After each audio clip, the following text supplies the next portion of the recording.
शुद्ध शाकाहारी घर में कोई नॉनवेज खाने वाली लड़की बहू बनकर आ जाए तो ही बहुत ज्यादा प्रॉब्लम हो जाती है।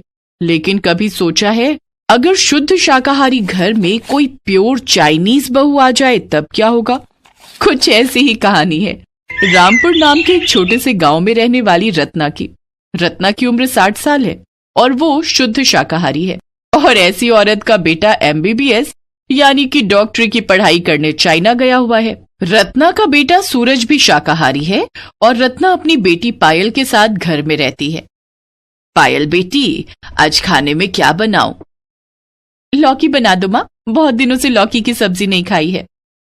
ठीक है बेटी, और अपने भैया को फोन किया? कब लौटेगा वो गधा? नहीं माँ, भी करती हूँ। पायल रत्ना के सामने सूरज को कॉल लगाती है। सूरज कहता है, 1 हफ्ते में आ रहा हूं माँ, मेरी पढ़ाई पूरी हो गई है। जल्दी से आजा बेटा, यहां आते ही तेरी शादी करवा दूंगी। शादी? माँ ये सब मत सोचो, आपके लिए एक सरप्राइज है, मैं बहुत जल्दी आ रहा हूं। रत्ना को इंतजार नहीं हो रहा था। उसे बहुत जल्द इस घर में बहू चाहिए थी और उसके बाद पोता। उसके दिमाग में एक आदर्श बहू की पिक्चर पहले से ही छपी हुई थी। गांव की कोकिला। कोकिला शुद्ध शाकाहारी थी और सुबह शाम भगवान का नाम जप करती थी। सीमा कोकिला के बारे में सोच ही रही थी कि तभी कोकिला आ गई। चाची, ये लीजिए घर के उगे हुए लौकी, माँ ने भेजे हैं। अरे वाह, मैं तो तेरे बारे में ही सोच रही थी और लौकी की सब्जी ही बनाने जा रही थी। अच्छा हुआ, अब इस ताजी लौकी की सब्जी बनाऊंगी। चाची मैं बना देती हूँ ना, आप आराम कीजिए। नहीं नहीं बेटी, रहने दे, 1 हफ्ते में मेरा बेटा आ रहा है। अब तू इस घर में बहू बनकर आने के बाद ही सब्जी बनाएगी। ये सुनकर कोकिला शर्म के मारे भाग गई। भाग गई शर्मा कर। पागल लड़की। लेकिन रत्ना को कहां पता था कि उसके सपनों पर पानी फिरने वाला था। 4 दिन बाद सूरज ने दरवाजा खटखटाया। रत्ना ने दरवाजा खोला और वो बहुत तेज की चौंक गई। अरे बेटा, ये कौन है? ये कैसी ड्रेस पहनी है? दिखने में तो यहाँ की नहीं लगती।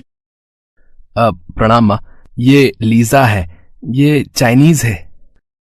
निहाओ माँ जी। हाँ, नहाओ, मैंने नहा लिया बेटी। नहीं नहीं माँ, नी हाओ, इसका मतलब है हेलो। अच्छा अच्छा, हेलो बच्ची, लेकिन ये है कौन? इसके साथ तेरा क्या रिश्ता है? ये मेरी पत्नी है माँ, इससे मैंने शादी की है। क्या बोला तूने? शादी? हमसे पूछे बिना? इसमें पूछने का क्या है माँ? लीजा मुझे पसंद है इसीलिए कर ली शादी। बाहर के देशों में ऐसा ही होता है। मैं सूरज से प्यार करती हूँ। पायल ने अभी तक कुछ नहीं कहा था, वो बस खड़ी खड़ी देख रही थी।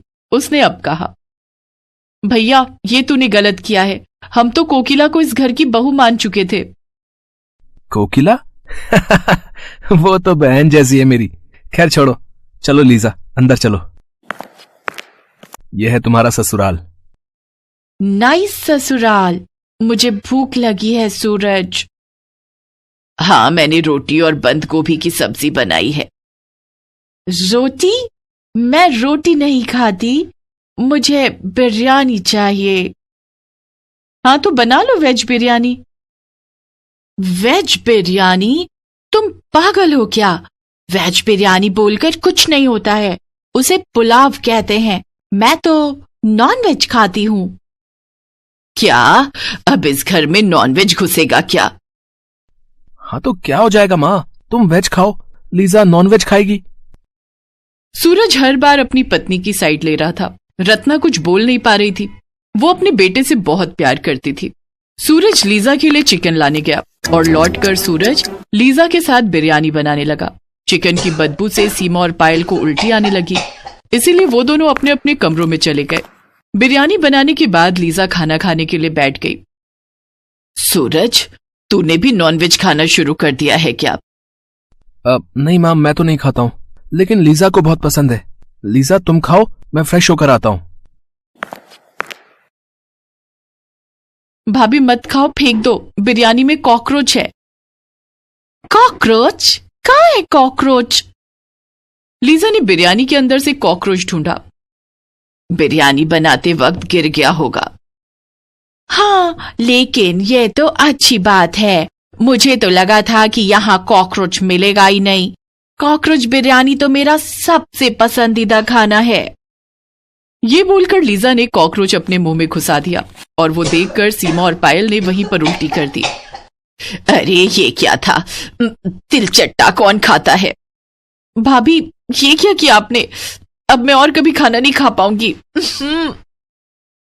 लीजा ने बड़े आराम से कहा। इसमें उल्टी करने वाली क्या बात है? वैसे कुत्तों को भी खाते हैं हमारे यहाँ। ये सुनकर सीमा और पायल ने फिर से उल्टी कर दी। सूरज बाहर आया। अब क्या हुआ? बात क्या है? तेरी बीवी तिलचट्टा खाती है। हाँ माँ, चाइना में कॉकरोच तो फेमस खाना है। कॉकरोच की बिरयानी, कॉकरोच की चटनी। वाह, कॉकरोच की चटनी तो माय फेवरेट। क्या टेस्ट है। ये सुनते ही सीमा और पायल ने फिर से उल्टी कर दी और ऐसे ही उल्टियों का सिलसिला चलता रहा। अगले दिन सुबह सुबह कोकिला रोती हुई चली आई। रत्ना चाची, मैंने सुना कि आपके बेटे ने शादी कर ली है, वो भी चाइनीज लड़की से। हाँ बेटी, क्या करूं, उसने कुछ कहा ही नहीं हमसे। कहाँ है वो लड़की? रसोई में है। कोकिला रसोई में गई और देखा लीजा दीवारों से कॉकरोच पकड़कर बिरयानी में डाल रही है। अरे ये क्या, कॉकरोच बिरयानी? कोकिला ने भी उल्टी कर दी। अजीब बात है, यहां सब लोग उल्टियां क्यों करती हैं?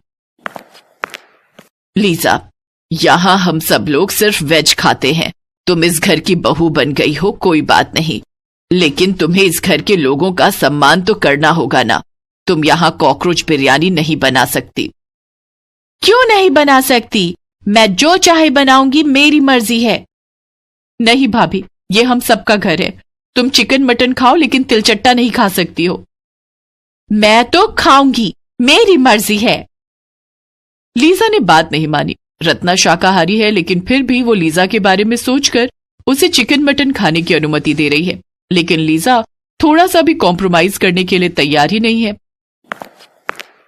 और इस बात पर लीजा और सूरज की बहस हो गई। लीजा ने कहा, शैतान है तुम्हारी माँ। और सूरज गुस्सा हो गया। देखो लीजा, मैंने तुम्हारी हर बात मानी है, हर वक्त तुम्हारे साथ खड़ा रहा हूं, लेकिन मेरी माँ का अपमान मत करना। मैं तो करूंगी, मेरी मर्जी। मैं कॉकरोच खाऊंगी, मैं तिलचट्टा खाऊंगी। क्या करना है कर लो। ईंटों से तो मकान बनता है, घर तो लोगों से बनता है, और उसके लिए सभी को छोटे मोटे कॉम्प्रोमाइज करने ही पड़ते हैं और एक दूसरे को सम्मान देना पड़ता है। लेकिन लीजा अपनी जिद पर कायम थी, इसीलिए सूरज ने उसे चाइना भेज दिया और इन दोनों का डिवोर्स हो गया। इसके बाद रत्ना ने सूरज के साथ कोकिला की शादी करवा दी और घर में सुख और शांति लौट आई। इससे पता चलता है कि कभी कभी अपनी जड़ से जुड़े रहना ही इंसान को शांति प्रदान कर सकता है।